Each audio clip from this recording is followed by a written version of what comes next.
এইভাবে যদি চিংড়ি মাছ রান্না করা যায় তাহলে স্বাদ বেড়ে দ্বিগুণ হয়।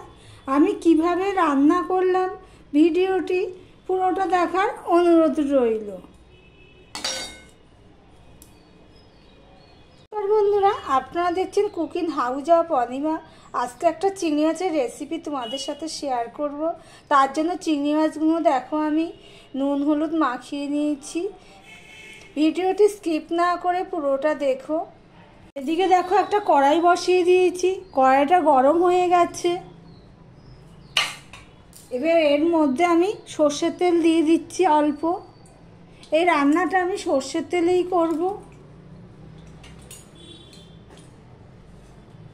আর এদিকে দেখো আমি একটু পোস্ত নিয়ে নিয়েছি, 3 চামচের মতন পোস্ত নিয়ে নিয়েছি। আর 2টো কাঁচা লঙ্কা একসাথে আমি বেটে নেব। এদিকে দেখো তেলটা গরম হয়ে গেছে। আমি অল্প একটু নুন দিয়ে দিলাম, নুন হলুদ তো মাখিয়ে নিয়েছি, একটু নুন দিয়ে দিলাম তবুও। দিয়ে মাছগুলো আমি হালকা করে ভেজে নেব। চিংড়ি মাছ বেশি ভাজলে স্বাদ থাকে না, তাই জন্য আমি হালকা করেই ভেজে নেব।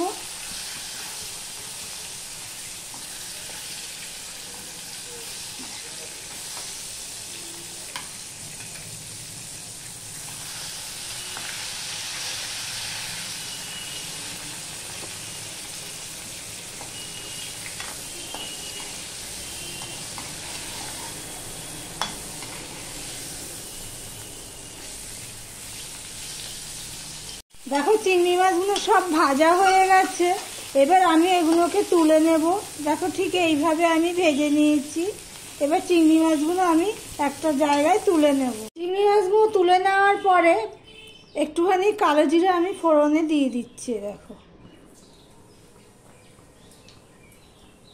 আর এখানে দেখো আমি টমেটো কুচিয়ে নিয়েছি, কাঁচা লঙ্কা চিড়ে নিয়েছি, রসুন কুচি করে নিয়েছি 3 কোয়া, আর পেঁয়াজ কুচি করে নিয়েছি। কালো জিরাটা ফোড়নে হয়ে গেলে আমি এখানে দিয়ে দিলাম পেঁয়াজ। যারা লাইক করতে ভুলে গেছে প্লিজ একটা লাইক করে কন্টিনিউ করো।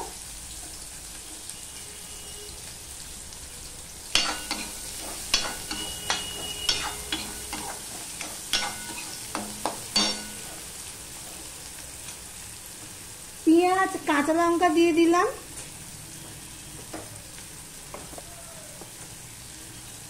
আর রসুনটাও দিয়ে দিলাম।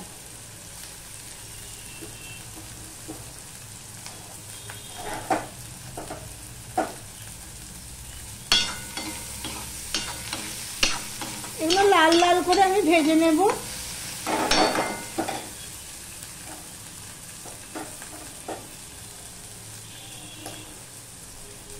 তাড়াতাড়ি নরম হওয়ার জন্য আমি নুন দিয়ে দিলাম।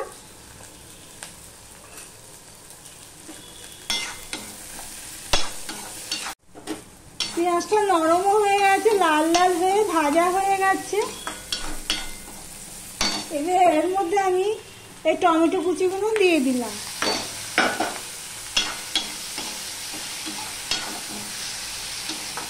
নুন তো দিয়েই দিয়েছি।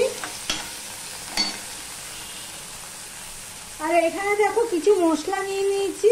1/2 চামচ ধনের গুঁড়ো নিয়েছি, হলুদ নিয়েছি 1/2 চামচের কম, 1/2 চামচ লঙ্কার গুঁড়ো নিয়ে নিয়েছি, আর 1/2 চামচেরও হাফ জিরে গুঁড়ো নিয়ে নিয়েছি।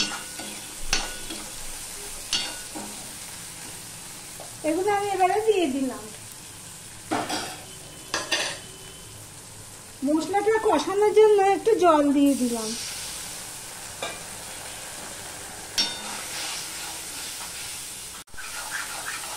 দেখো মশলাটা কষানো হয়ে গেছে, তেল ছেড়ে দিয়েছে।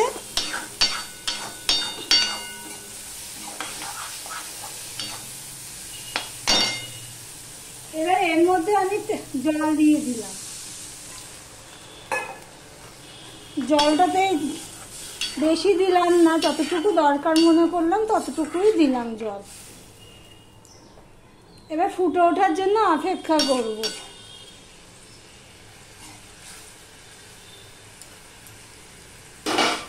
এদিকে দেখো এই চিংড়ি মাছগুলো ভেজে নিয়েছি, যেই থালায় আমি মাছ মাখিয়ে রেখেছিলাম সেই থালায় ভেজে নিয়েছি। এবার আমি এই চিংড়ি মাছগুলো দিয়ে দেবো। জলটা ফুটে উঠেছে প্রায়, এবার আমি এগুলো দিয়ে দিলাম।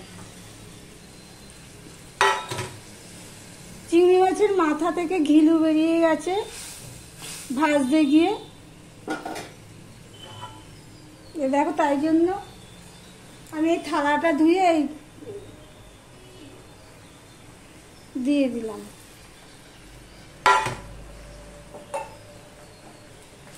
আমার ভিডিওটি যদি ভালো লেগে থাকে লাইক কমেন্ট শেয়ার করে দিও।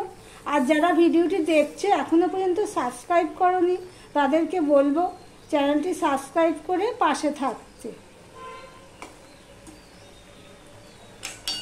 দেখো চিংড়ি মাছটা আমি 2 মিনিটের জন্য ফুটিয়ে নেব। ঢাকা দিয়ে 2 মিনিটের জন্য ফুটিয়ে নিয়েছি, মাঝে একবার চিংড়ি মাছগুলো উল্টে দিয়েছি। এবার যে আমি পোস্ত আর কাঁচা লঙ্কা বেটে রেখেছি সেটা আমি দিয়ে দিলাম। গলদা চিংড়ি পোস্ত, এখানে আর সর্ষে ব্যবহার করলাম না, শুধু পোস্তই বেটে দিয়েছি।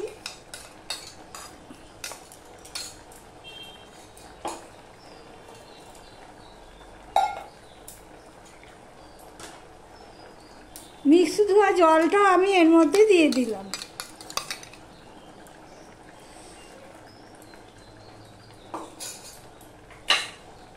একটু কাঁচা সর্ষের তেল দিয়ে দিচ্ছি 2 চামচের মতো,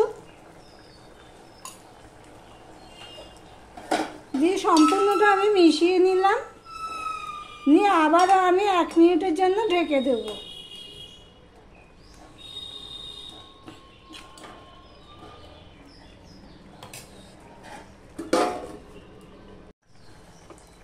দেখো চিংড়ি মাছটা আমি আর 1 মিনিটের মতন ফুটিয়ে নিয়েছিলাম পোস্ত বাটা দিয়ে, তারপরে একটু কাঁচা সর্ষের তেল দিয়ে দিয়েছি। গলদা চিংড়ি পোস্ত তোমাদের কেমন লাগলো কমেন্ট করে জানিয়ে গ্যাসটি অফ করে দিলাম। ভিডিওটাও এখানেই শেষ করলাম।